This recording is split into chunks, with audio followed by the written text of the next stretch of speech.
البهو هبت رياح هباء فطار القصيد يرمى بالهوى رياح السموم وكف الغيوم تنادي ألا مثلا من البهو هبت رياح هباء فطار القصيد إن الحمد لله والصلاة والسلام على رسول الله أما بعد আখিরুজ্জামান সিরিজের প্রথম পর্বে আমরা কিয়ামতের ছোট আলামতগুলো নিয়ে সংক্ষেপে আলোচনা করেছি।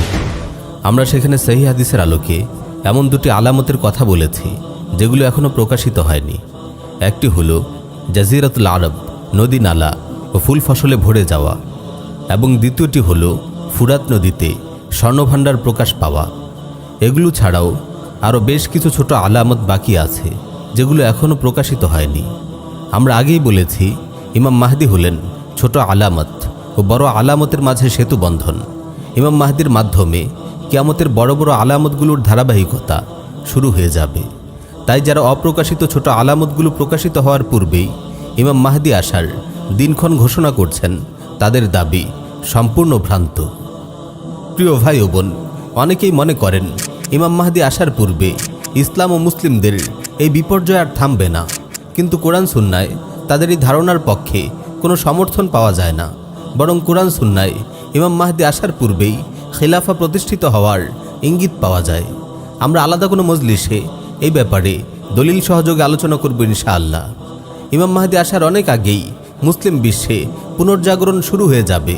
তাগুতি বিশ্ব ব্যবস্থার বিরুদ্ধে বুদ্ধিবৃত্তিক ও সামরিক লড়াইয়ের দামামা বেজে উঠবে চারদিকে। মুসলিম উম্মাহ তার সর্বশক্তি ব্যয় করে ইআদাদ ও জিহাদের উত্তাল পথে যাত্রা শুরু করবে। কুফফারদের সকল আগ্রাসনের সফল মোকাবেলা করে আজাদ হয়ে যাবে অনেক মুসলিম অঞ্চল। পৃথিবীর বিভিন্ন ভূখণ্ডে প্রতিষ্ঠিত হতে থাকবে একের পর এক ইসলামী ইমারা। প্রিয় ভাই ও বোন, আলহামদুলিল্লাহ, শতাব্দীব্যাপী লাঞ্ছনা ও বিপর্যয়ের পর আজ আমরা মুসলিম উম্মার উত্থানের শুরুর দিনগুলো দেখতে পাচ্ছি। গোটা মুসলিম বিশ্বে আজ বয়ে যাচ্ছে সামরিক ও বুদ্ধিবৃত্তিক জাগরণের ফেনিল জোয়ার। জাতিসংঘ কেন্দ্রিক কুফরি বিশ্ব ব্যবস্থা ও গণতন্ত্রের ধোঁকাবাজি আজ ক্রমশ মুসলিমদের সামনে স্পষ্ট হয়ে উঠছে। দীর্ঘ 2 দশকের রক্তাক্ত জিহাদ শেষে আফগানিস্তানে আল্লাহর জানবাজ মুজাহিদদের হাতে প্রতিষ্ঠিত হয়েছে এক বরকতময় ইসলামী ইমারা।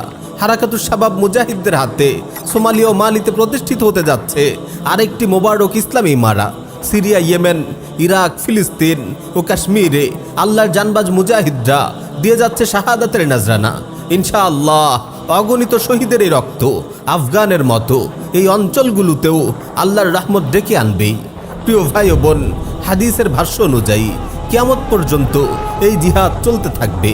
ইমাম মাহদির আবির্ভাবের পূর্বে তাইফে মানসুরার জানবাজ কাফেলাগুলো পৃথিবীর বিভিন্ন ভূখণ্ডে লড়তে থাকবে। যেমনটি আপনারা আজ পৃথিবী জুড়ে দেখতে পাচ্ছেন। ধীরে ধীরে পৃথিবীর অবস্থা আরও উত্তাল ও সংঘাতময় হয়ে উঠবে।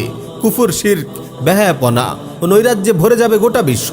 কুফফার গোষ্ঠী ইসলামকে পৃথিবীর বুক থেকে চিরতরে মিটিয়ে দেওয়ার জন্য আরও ঐক্যবদ্ধ হতে থাকবে এবং আরও শক্তি সঞ্চয় করতে থাকবে। একে একে সবগুলো মুসলিম ভূখণ্ডের দিকে তাদের নাপাক হাত বাড়াবে। যেমনটি রাসূল সাল্লাল্লাহু আলাইহি ওয়াসাল্লাম হাদিসে ইরশাদ করেছেন, ইউশিকুল উমামু আন তাদা আলাইকুম কামা তাদা আল আকালাতু ইলা কাসাতিহা। খুব দ্রুত এমন সময় আসবে যখন কাফির মুশরিকরা তোমাদের আক্রমণ করার জন্য পরস্পরকে ডাকাডাকি করে একজোট হবে। যেভাবে মানুষ খাওয়ার জন্য খাবারের পাত্রের চারপাশে জড়ো হয়, ফলে একদিকে যেমন মুসলিমদের উপর অত্যাচার, নির্যাতন ও বিপর্যয়ের পাহাড় নেমে আসবে, অপরদিকে তাইফে মানসুরার কাফেলাগুলো ইআদাদ ও জিহাদের রক্তাক্ত পথে উঠে আসতে থাকবে। প্রিয় ভাই ও বোন, ভারত উপমহাদেশের বর্তমান অবস্থার দিকে তাকালে আপনারা হুবহু এই দৃশ্যই দেখতে পাবেন। হিন্দুত্ববাদী মুশরিকরা পুরো উপমহাদেশ জুড়ে তাদের দাপট বিস্তার করছে, প্রস্তুতি নিচ্ছে এক মহালড়াইয়ের, হাদিসের ভাষায় যার নাম গাজওয়াতুল হিন্দ। অপরদিকে তাওহীদের শিবিরেও নড়াচড়া দেখা যাচ্ছে। পরিস্থিতির নাজুকতা উপলব্ধি করে ইমানি ওয়াসকারী ইআদাদের জন্য সংগঠিত হচ্ছে উপমহাদেশের মুসলিমরা। কাশ্মীরের মুজাহিদদের হাত ধরে এই লড়াইয়ের বীজ একরকম রোপণ করা হয়ে গেছে।